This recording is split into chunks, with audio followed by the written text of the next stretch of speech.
One fun way, which is actually quite powerful too, is to place what you desire in the future in your past. So imagine something that resonates for you, that you desire. And instead of creating this distance between now and then, which then creates the sense of lack, which then creates the feeling of lack then generates the lack of that reality, because what you're putting out is not, I have this or I am this, but I don't have this and I'm not this.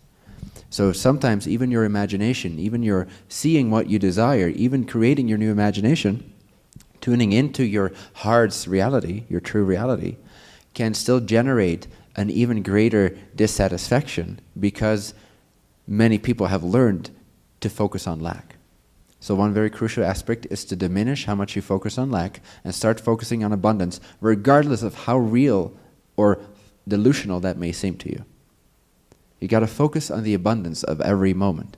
If you do that, you'll accelerate. So that's one technique. But specifically in terms of visualization technique, you can then take that very thing that you imagine is not yet here and place it in your past. Imagine what it was like when it happened 10 days ago.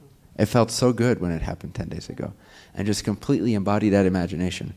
This way you're actually accelerating the downloading of that parallel reality frequency into your present frequency output. And when your present frequency output reflects that new imagination, your reality will have to mirror that.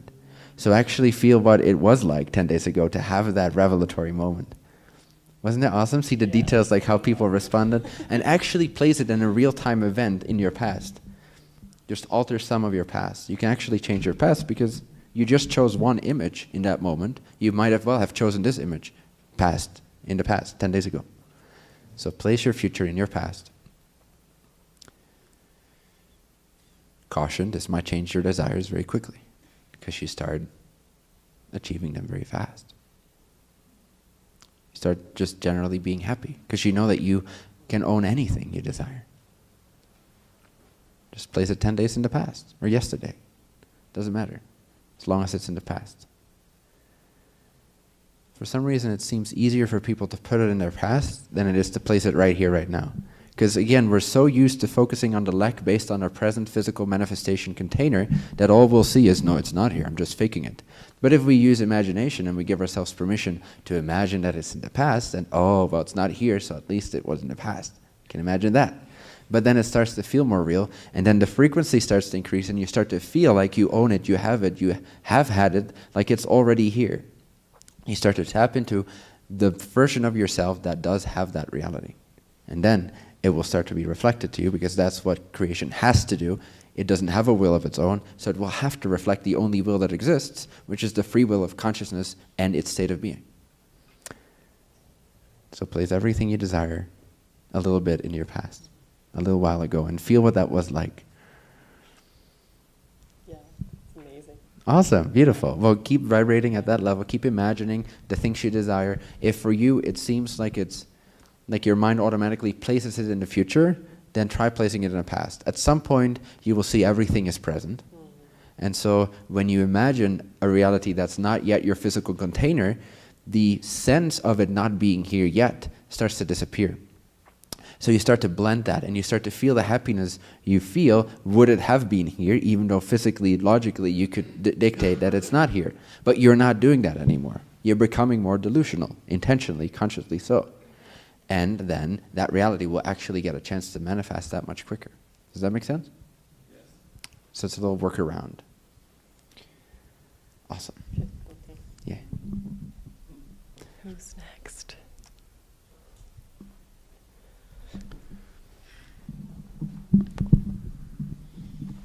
So in general, I would suggest, as a very general method, see it, feel it, be it.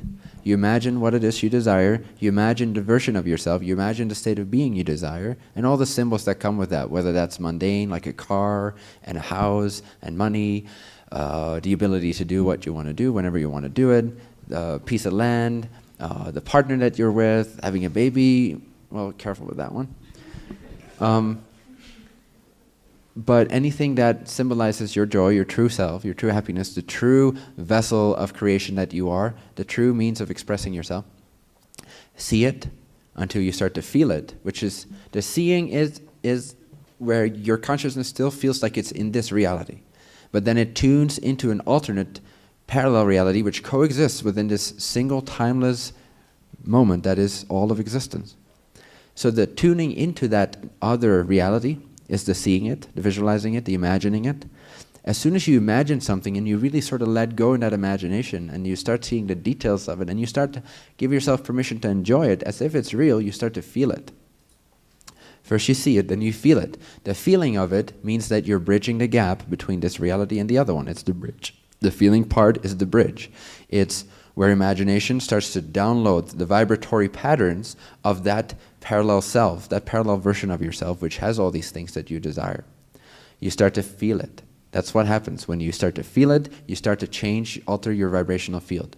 When you start changing your vibrational field, at some point that becomes so real, so vivid, that it takes over. It becomes more real to you than your present physical manifestation reality. At that point, you are being it. You are knowing it. You are acting as if it. You are behaving accordingly. You are believing accordingly. So see it, feel it, be it. If the seeing of it in the future, if that still comes up from you, oh, this is in the future, it's not here yet. Place it in your past. Do with that whatever you want to. Place it in the present if you can. Then you start to feel it. Whatever you need to do to get past that seeing-feeling barrier, you need to drop into the feeling of it. If you can only visualize it but not feel it, you're blocking yourself somehow with the belief. So then use a workaround, like placing it in your past or being creative in whatever way. Checking out why you're resisting that image. How are you insisting that it's lacking right now? And then work around that, somehow ease that, somehow allow yourself to open up to where the seeing becomes the feeling. And when it becomes the feeling, it very, very quickly starts to become the being of it. And when it's the being of it, it's only a matter of physical time before it's very quickly reflected physically so.